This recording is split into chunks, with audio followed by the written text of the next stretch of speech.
La ministre de la Solidarité redonne espoir aux victimes de guerre. Les projets d'assistance vont être poursuivis à l'endroit de ces personnes vulnérables.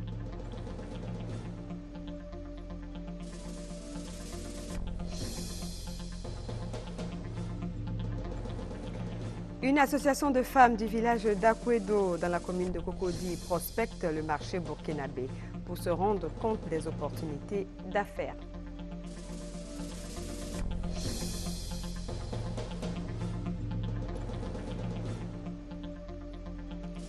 En Afrique du Sud, hospitalisé depuis 3 mois, Nelson Mandela est sorti de l'hôpital ce dimanche, mais son état de santé reste préoccupant. Madiba est âgé de 95 ans. Mesdames et messieurs, bonsoir. Bienvenue dans votre journal.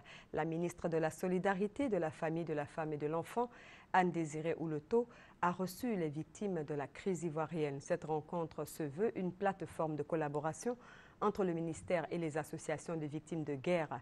Elle va permettre au gouvernement de poursuivre les actions d'assistance afin de permettre à ces personnes sinistrées de retrouver leur dignité. Compte rendu, Maïsekou. Elles ont tout perdu, ces victimes de la crise qu'a traversée la Côte d'Ivoire. Ce qu'elles espèrent aujourd'hui, retrouver leur honneur. Mon bureau a été pillé. Vraiment, tout a été emporté. Et ma maison même que j'habitais a été touchée par des balles. Donc vraiment, c'est dur pour moi. J'ai tout perdu. Nous avons besoin de soutien moral, nous avons besoin de soutien psychologique, moral et psychologique, nous avons besoin de soutien financier, nous avons besoin donc, n'est-ce pas, de soutien matériel. Ces cris de cœur ont été exprimés au cours d'une rencontre avec la ministre de la Solidarité, de la Famille, de la Femme et de l'Enfant. Anne-Désirée Ouloto a promis de tout mettre en œuvre pour permettre à ces personnes sinistrées de retrouver leur dignité.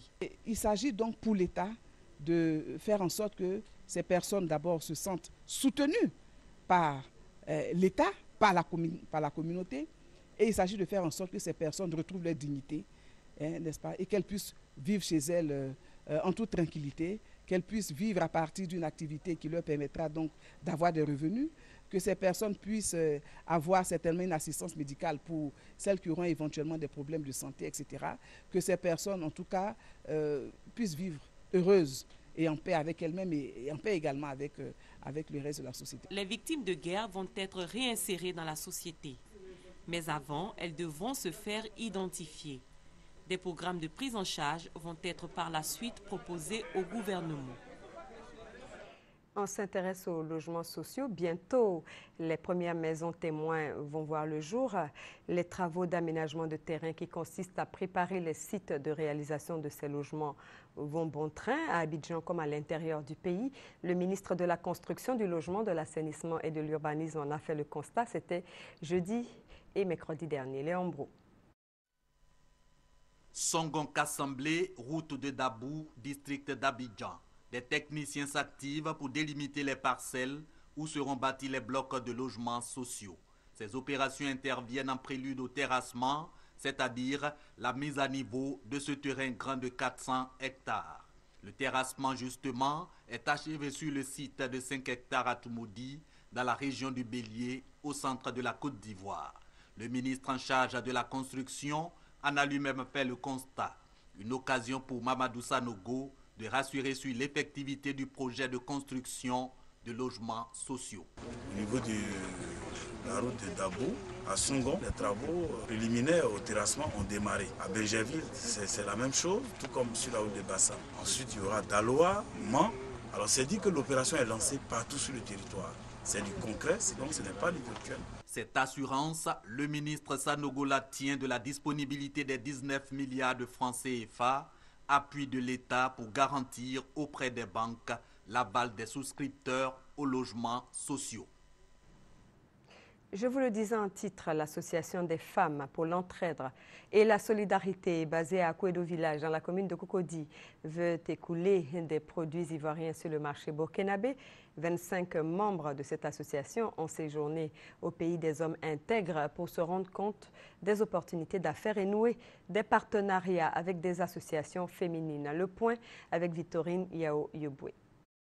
Les Ivoiriens et les Burkinabés consomment pratiquement les mêmes aliments. Alors pourquoi ne pas s'intéresser au marché burkinabé et l'approvisionner en produits vivriers, notamment en atiké, en gombo sec ou en huile rouge? Voilà ce qui explique la visite de l'Association des femmes pour l'entraide d'Akwedo Village au Burkina Faso. Pour formaliser le projet, les femmes ivoiriennes ont rencontré les mères femmes de Ouagadougou.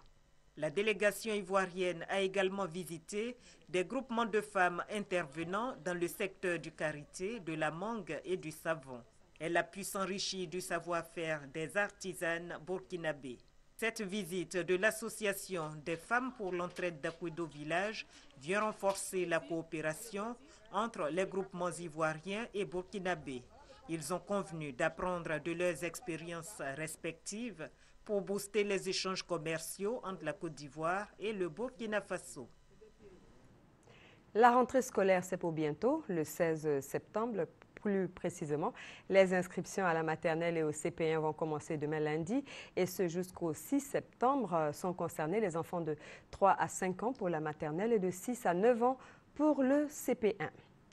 Le directeur régional des impôts de Bouaké a prononcé une conférence sur le système fiscal ivoirien.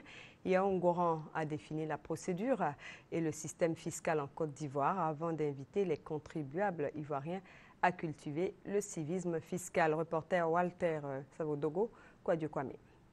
Le système fiscal ivoirien, tel était le thème principal au centre des débats. Au cours de la conférence publique organisée par les étudiants de l'unité de formation et de recherche des sciences de gestion de l'université Alassane Ouattara de Bouaké. Le conférencier du jour, Yaoundé Goran, directeur régional des impôts de Bouaké, a expliqué à l'auditoire le rôle et les procédures du système fiscal ivoirien, sans oublier de présenter les administrations en charge de la fiscalité en Côte d'Ivoire. Par ailleurs, Yaoundé Goran a défini le système fiscal comme étant l'ensemble des impôts et taxes en vigueur dans un pays. Aussi, c'est un système qui sert à procurer des recettes aux collectivités publiques décentralisées et à l'État. En Côte d'Ivoire, les recettes fiscales contribuent à environ 80% des ressources totales du budget, a-t-il ajouté. Au nom des étudiants, Jogoné Aristide, président du club de gestion, a salué la disponibilité du conférencier et le contenu de son exposé qu'il a jugé enrichissant pour l'étudiant. Cette conférence vise à renforcer les connaissances des apprenants par des professionnels. Au sortir de cette conférence, l'on retient que chaque citoyen doit cultiver le civisme fiscal pour aider l'économie ivoirienne à mieux se porter. Le directeur exécutif de l'Agence pour le bien-être familial était l'invité du magazine du dimanche. Florent Keyi a échangé avec Alvorassa sur la contribution du planning familial au processus de développement de la Côte d'Ivoire. Nous vous proposons un extrait de ce magazine. Il y a les avantages. Les avantages sont de plusieurs ordres. Il y a des avantages sanitaires, socio-économiques, environnementaux, etc. Alors au plan sanitaire, cela permet à la mère qui d'abord porte la grossesse de mieux se porter. Parce que la grossesse, ce n'est pas une maladie, de mieux se porter. Et une fois que la grossesse est désirée, on a le temps de suivre sa grossesse et de vraiment prêter attention, d'accorder beaucoup d'attention à l'enfant qui va naître. Au plan socio-économique, il y a que le couple peut maîtriser ses ressources et tenir compte de ses ressources justement pour s'occuper de ses enfants qui vont naître. Moins on procrée, plus on a des ressources pour s'occuper, n'est-ce pas, de nos enfants. Prenons la famille comme une entreprise individuelle. Une entreprise, quelle qu'elle soit, ne va pas recruter du personnel sans tenir compte de ses ressources propres. Et ça, c'est fondamental. Très bien. On ne peut pas dire qu'on va recruter du personnel en tenant compte d'une autre entreprise ou bien d'autres partenaires, mais c'est en fonction de ses ressources. Et c'est ce que nous disons. Aujourd'hui, l'époque où on fait des enfants parce qu'on a un fils qui est à Abidjan, un oncle qui est à Abidjan qui peut s'en occuper, est révolue. Chaque famille doit être à mesure de s'occuper de sa progéniture. Direction Zouan-Ounien, où l'école primaire vieille de 50 ans se meurt et avec elle l'église catholique Saint-Benoît qui l'abrite. Il faut trouver 70 millions de nos francs pour donner un nouveau visage à l'école et à l'église. Les anciens de cet établissement, devenus aujourd'hui de hauts cadres du pays, se concertent. Ils veulent tous apporter leur contribution pour garantir l'avenir des élèves de cet établissement. Une initiative du ministre d'État, ministre du Plan et du Développement, Albert Mabry-Touakeus. Intronisé en 2008 comme chef de d'Odiagnoa, dans la sous-préfecture de Gagnoa, notre confrère Noël Nyagno Sakalou passe au grade supérieur 5 ans après.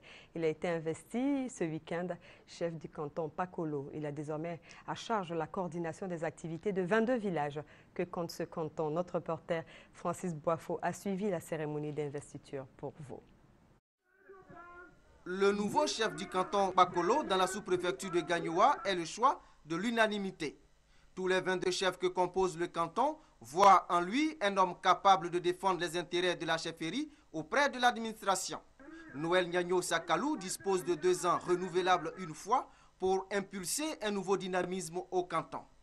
Justement, il place son mandat sous le signe du développement et du renouveau. Le chef de village, dernier maillon dont dépend la santé de l'administration centrale, doit être à l'écoute des uns et des autres.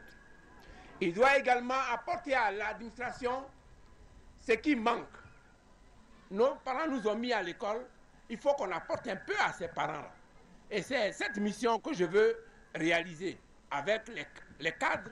Où est la jeunesse du canton? Elle est en train de boire du koutoukou.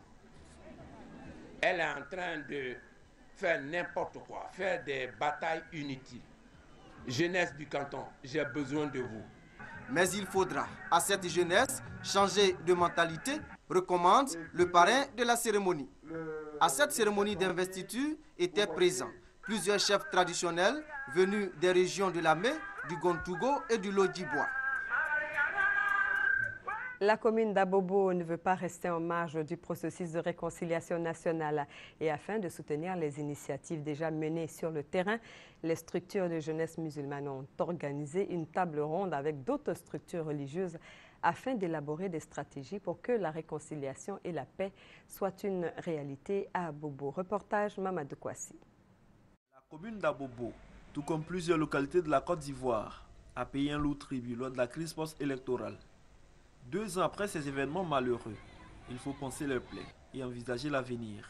La jeunesse musulmane de cette commune veut apporter sa contribution au renforcement de la cohésion sociale et surtout à la consolidation de la paix. Appeler les gens à la paix et à la solidarité et de pardonner tout ce que nous avons vécu pendant la crise. Au cours de cette journée dédiée à la réflexion sur la paix et à la réconciliation, parole a été donnée aux hommes de Dieu afin d'indiquer la voie à suivre pour aboutir à une paix véritable en Côte d'Ivoire. Ce que nous voulons d'abord, c'est le pardon. Et c'est de se respecter. Et aussi, c'est de s'accepter. Si on ne se pardonne pas, on ne peut pas vivre en paix. Vivre en parfaite harmonie avec la nature, avec la végétation, avec nos prochains, avec tout ce que Dieu a créé. Les prophètes, à leur arrivée, ont toujours enseigné le pardon. Parce que sans pardon, il n'y a pas de développement. Sans pardon, on ne peut pas avoir un cœur d'amour divin. Une initiative saluée par la Commission Dialogue, Vérité et Réconciliation, CDVR. La réconciliation est un processus qui est long, qui est difficile. Il faut que chacun, tous les jours, que ce soit les personnes physiques, les associations, les ONG, la société civile, dans son comportement, dans ses paroles, dans ses actes, effectivement, appelle à la paix, appelle à la cohésion sociale. Les résultats de cette rencontre seront soumises à la commission locale de la CDVR dans sa politique d'élaboration d'une stratégie de réconciliation. La jeunesse musulmane veut jouer un rôle important dans le développement de la Côte d'Ivoire. Mais quelles dispositions pour atteindre ces objectifs et quelles stratégies pour garantir le développement de la Côte d'Ivoire à l'horizon 2020? Ce sont autant de questions qui ont réuni cette jeunesse. Les temps forts de ces assises avec Mamadou Kwasi. La Côte d'Ivoire, pays émergent à l'horizon 2020, un défi que veulent relever les Ivoiriens avec à leur tête le président de la République, Alassane Ouattara. Pour réussir ce pari, la jeunesse musulmane de Côte d'Ivoire veut jouer sa partition. Pendant 5 jours, elle a été sensibilisée sur son rôle dans ce processus et a également bénéficié d'une formation islamique afin de mieux s'impliquer dans le développement de la Côte d'Ivoire. Le conférencier Dr Famoussa Koulibaly a expliqué les fondements de l'émergence, des fondements basés selon lui sur l'entrepreneuriat, l'excellence, la formation, le bien-être de la population et les infrastructures adéquates. Famoussa Koulibaly soutient que tout cela ne peut être réalité que dans un environnement apaisé.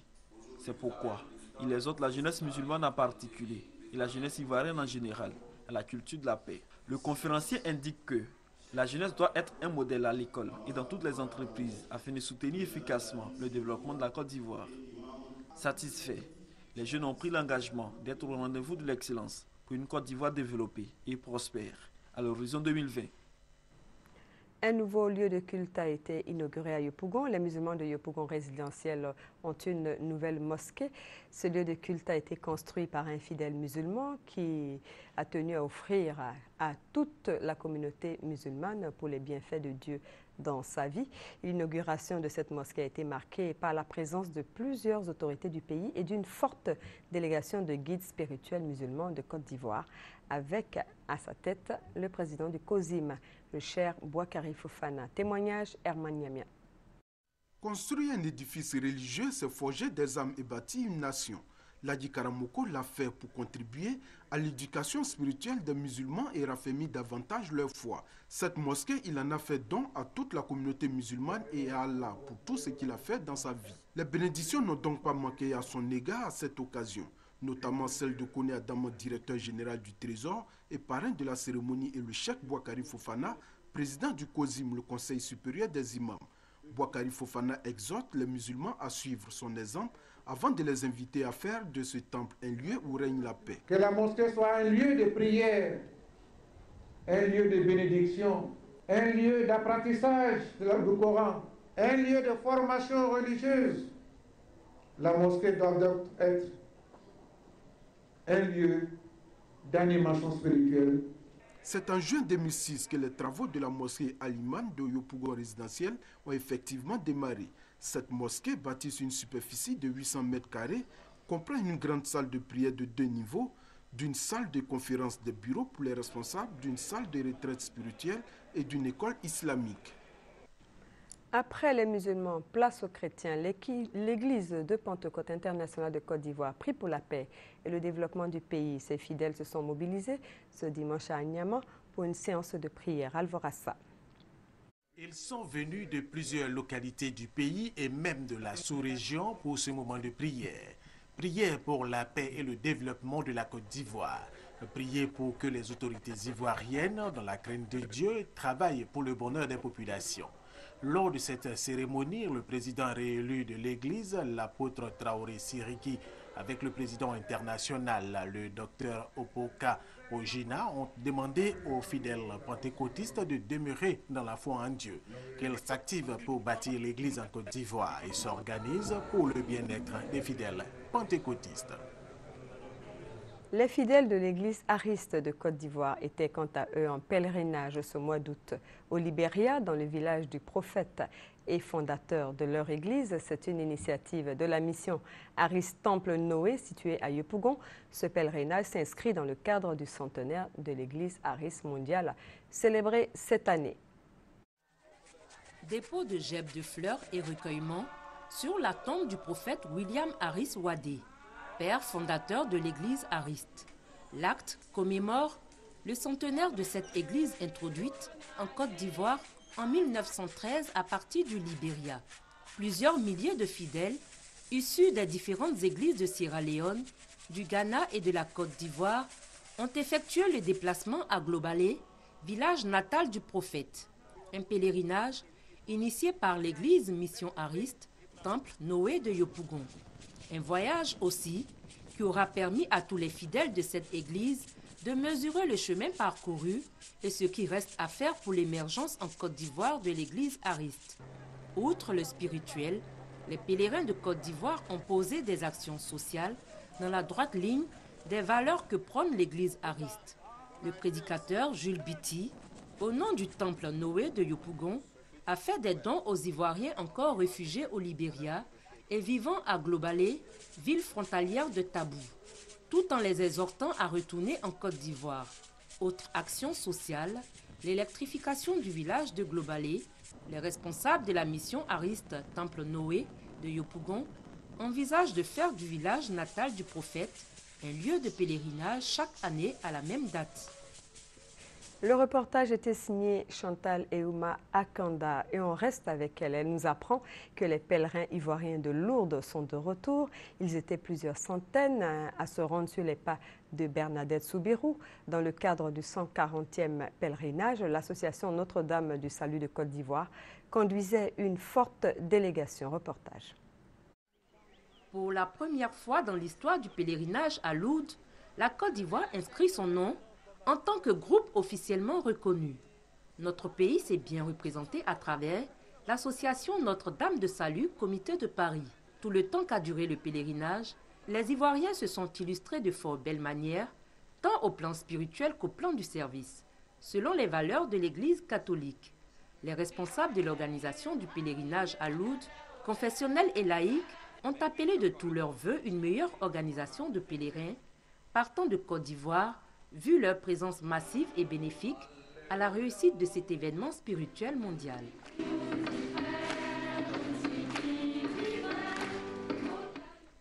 La Côte d'Ivoire et tout le reste des pays africains sont vraiment en mouvement pour la cause du Christ. Et ça, c'est intéressant pour la nouvelle évangélisation, pour la nouvelle annonce de la bonne nouvelle. Les sanctuaires sont gérés de façon spirituelle par l'association Nom de Salut. Et nous sommes l'antenne Côte d'Ivoire des Nom de Salut. Il est question que tous ceux qui veulent participer à cette période-là s'associent à nous, viennent nous voir, pour qu'ensemble on puisse les prendre en compte leurs préoccupations, prendre en compte l'organisation, prendre en compte tout ce qu'ils veulent faire ici à Lourdes pour qu'ils puissent vivre pleinement le pèlerinage. Dans la ville de Lourdes, portant encore les marques de l'inondation du mois de juin dernier, les pèlerins ivoiriens se sont montrés de vrais chercheurs de Dieu. Ils s'étaient rendus à Lourdes un peu inquiets, mais sur place, ils ont réalisé que les sanctuaires leur étaient accessibles et tout ce qui constitue les signes de Lourdes sont restés intacts. Pour faire face aux charges de la réhabilitation de ces sanctuaires, des caisses sont déposées en divers endroits où les pèlerins peuvent faire des dons au nom de leur foi. Au Sénégal, et on l'apprend ce soir, le président Macky Sall vient de remanier son gouvernement. Il a limogé son premier ministre, Abou Mbaye. Son remplaçant, je dirais plutôt sa remplaçante, est Aminata Touré, précédemment garde des Sceaux, ministre de la Justice. Elle est chargée de former un nouveau gouvernement. Nous y reviendrons dans nos prochaines éditions. Au Burundi, l'un des leaders de l'opposition, empêché d'aller à la rencontre de ses militants, fait dégénérer la situation. En République démocratique du Congo, l'ONU rend hommage à un officier tanzanien tombé à Goma, en Tunisie. Les manifestants réclament toujours le départ de la coalition au pouvoir. On commence tout de suite avec des nouvelles de la santé de Nelson Mandela. Madiba a quitté l'hôpital ce dimanche, mais son état de santé reste préoccupant. Nelson Mandela est sorti de l'hôpital dimanche. Cette fois, c'est officiel.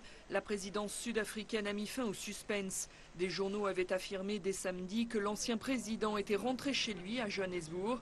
L'état de santé de Nelson Mandela reste toutefois critique et parfois instable, selon le communiqué de presse. Madiba était hospitalisé depuis près de 3 mois pour une nouvelle récidive d'une infection pulmonaire. Tension au Burundi. L'un des principaux leaders de l'opposition a été empêché de se rendre auprès de ses militants dans une province de l'Ouest. La police a bloqué le véhicule d'Alexis Sinduidje, récemment rentré d'exil. Ses partisans et des jeunes militants du parti au pouvoir se sont affrontés. Des journalistes ont également été brutalisés. Alexis Sinduidje appelle à résister. On ne peut pas agir sans aller sur le terrain, sans aller voir ce qui se passe avec les populations. Et je pense que le gouvernement burundais considère ça comme une menace pour les élections de 2015. Je pense qu'il est temps aujourd'hui au Burundi que le peuple burundais se lève comme un seul homme pour exiger sa dignité. À Goma, l'ONU rend hommage à l'officier tanzanien tué lors des affrontements avec le M23 mercredi dans l'est de la République démocratique du Congo. Les rebelles se sont retirés de la ligne de front et ont déclaré un cessez-le-feu unilatéral. Samedi, ils ont accusé l'armée congolaise d'avoir repris les combats, une version démentie par l'armée qui dit avoir répondu à une attaque.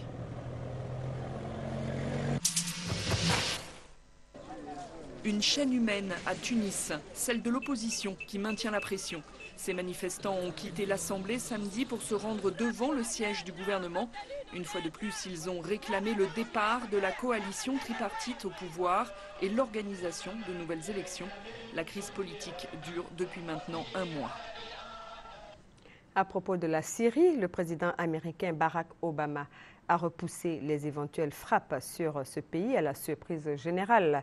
Barack Obama voudrait d'abord obtenir le feu vert du Congrès. Beaucoup de bruit pour rien à Washington. D'abord, on menace le régime d'Assad sur tous les tons. Après mûre réflexion, j'ai décidé que les États-Unis devraient prendre des actions militaires contre des cibles du régime syrien. Ensuite, la Maison-Blanche a envoyé au Congrès un projet de résolution autorisant le président à user de la force en Syrie. En la matière, le Congrès a été rarement sollicité par les présidents américains. J'ai demandé l'autorisation d'utiliser la force auprès des représentants du peuple américain au Congrès. La Chambre des représentants et le Sénat débattront du sujet le 9 septembre. Le président américain doit tenir compte de l'opinion publique américaine qui désapprouve à une grande majorité toute intervention militaire à l'extérieur, avec un peu partout des manifestations contre l'intervention. Les souvenirs douloureux de l'Irak et de l'Afghanistan sont dans toutes les mémoires. Nous sommes ici aujourd'hui pour tenter d'empêcher une nouvelle guerre au Moyen-Orient. En attendant la décision du Congrès, le 9 septembre prochain, les bombardements continuent en Syrie. Le Premier ministre syrien a déclaré que l'armée de Bachar al-Assad est prête à faire face aux éventuelles interventions de Washington et de Paris.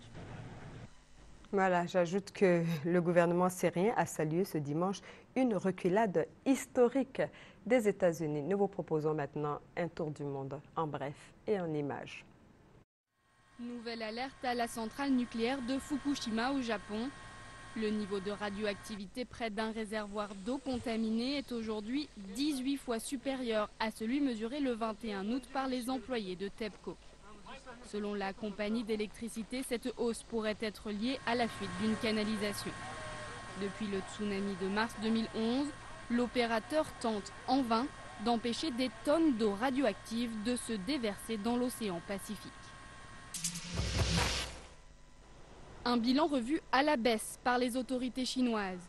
3 morts et une quarantaine de blessés tout de même, après le tremblement de terre qui a frappé samedi le Yunnan, une région isolée du sud-ouest de la Chine. Le séisme d'une magnitude de 5,8 a dévasté plusieurs routes, détruit des centaines de maisons et endommagé plusieurs milliers d'autres.